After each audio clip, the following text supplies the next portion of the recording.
Ngayon ang ika 2 months ng BYD E-Max 7 ko, and nabili ko yun noong February 16 and today is April 16. Ang tanong, tama ba talaga yung naging decision ko? May issue na ba? Sulit ba? At kung nagsisisi na ba ako o hindi? May actual odometer na ako after 60 days. Meron din akong actual monthly electric consumption. Meron din akong actual experience sa mga short trips, charging, at daily use. At sa dulo ng video na to, sasabihin ko rin kung bakit gusto kong bigyan ng chance yung mga seryosong first-time EV buyers na ma-experience nila ito ng personal. Nung wala pa akong actual experience sa full EV, ang dali talaga magkaroon ng opinion.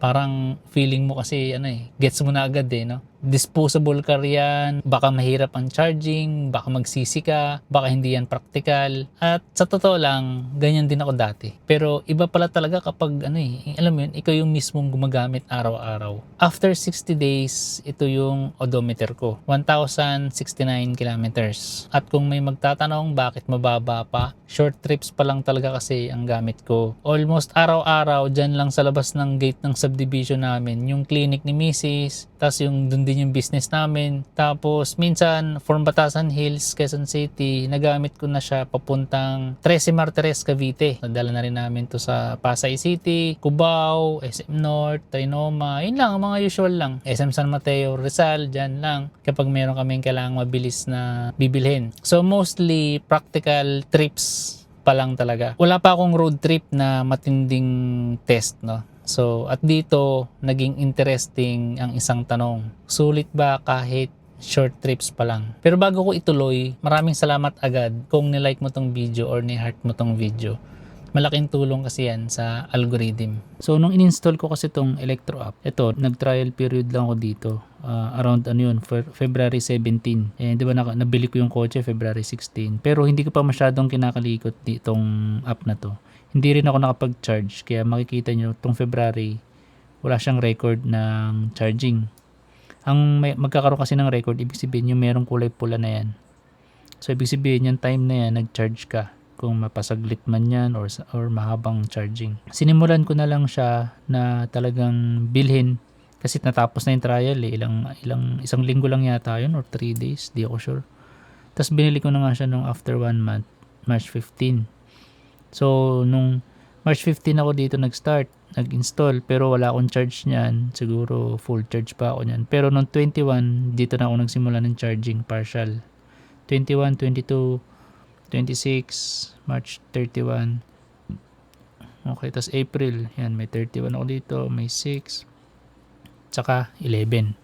So, lahat ng charging niyan, mare-record yan dito. Dito yan magre-record sa charging na yan. So, magto-total siya ng 131.6 kWh. Okay, so hindi kasi yan nakikita sa BYD mismo yung total niya. Ang lumalabas lang dun yung average na consumption. So, dito sa Electro app, kita mo yung lahat-lahat ng So, ito, isang buwan. Ibig sabihin, 1 month lang tong pinagbasihan ko. So, mapapakita ko ngayon dito kung magkano yung magiging nagastos sa Meralco dito lang sa bahay, nag-charge. So, sobrang dali lang yan. Gagawin mo lang is 131.6 kWh. Multiply mo lang sa magkano ba Meralco rate? 14 point something dito sa Quezon City. Tapos may mga kung ano-anong charges pa. Pero para malinis, para simple lang, gawin na natin 15 pesos. So, ilabas ko na lang tong calculator. Bakit pa ako nag-type? 131.6 times mo lang siya sa 15. Yan yung total na nadagdagan sa Meralco bill namin. 1,974 pesos. So, isang buwan lang yan. From March 21 to hanggang April 11. Sa ngayon, nasa around 500 kilometers every month lang ang takbo ko.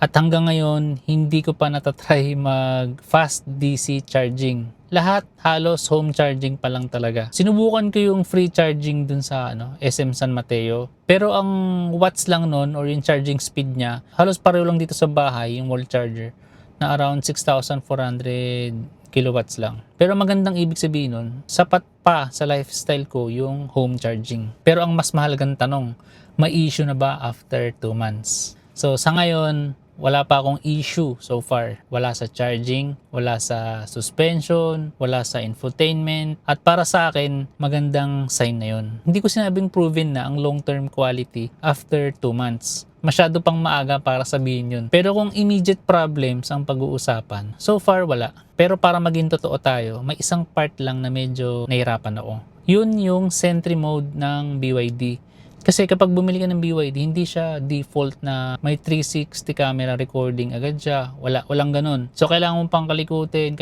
mayroon ka pang kailangan i-install. Tapos, yung pag-setup ko ng dalawang dashcam dito, ako lang din nag-setup, pero medyo sakto lang, medyo hindi sobrang hirap. Hindi naman siya major issue, hindi rin deal breaker. May learning curve lang talaga. So, kung walang major issue, ibig sabihin, perfect na. Hindi rin.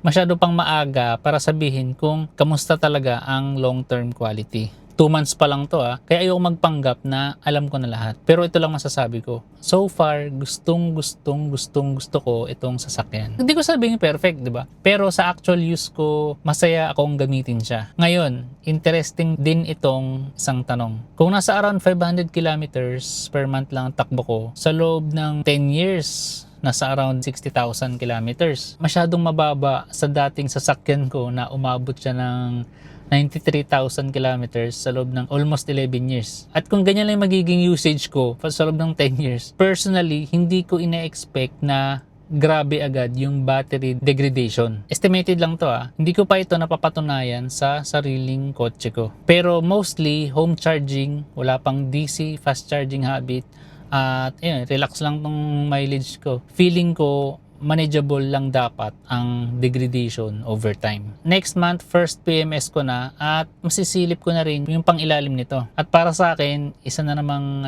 interesting milestone, no? At isa pa, plano ko rin siyang ibiyahe sa Baguio. At feeling ko doon mas magiging legit talaga yung next update ko. Kasi sa ngayon, short trips pa lang talaga yung gamit namin dito So, abang-abang tayo after PMS, after namin mag-Baguio. At gusto ko rin idagdag, kung isa ka sa mga nanonood na curious ka sa electric vehicle ng BYD, lalo na kung first time mo pa lang at nag-iisip kang bumili, naiintindihan kita. Kasi iba pa rin talaga kapag actual mo nang nakita, actual mo nang nasakyan, at actual mong na-feel kung para sa'yo ba talaga. Kaya kung malapit ka lang dito sa location ko, dito sa May Batasan Hills, Quezon City, at seryoso ka talagang gusto maintindihan kung para sa'yo ba ang first BYD EV mo, pwede ka mag-message sa akin. Pwede tayong mag-usap ng one-on-one. Pwede mo makita mismo tong actual car ko.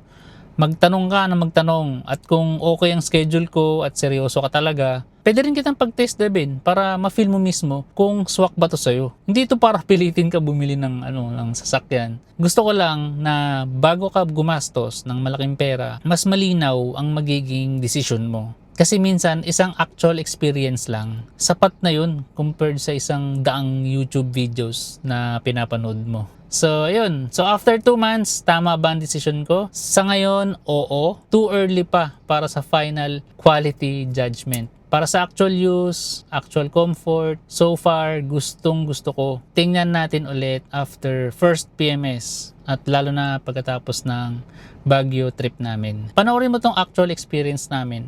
Nung dinala ko to sa 13 Martires, Cavite, isang full charge lang, balikan na, at makikita mo dun yung actual battery consumption kung ilang percentage na lang natira pagka uwi namin.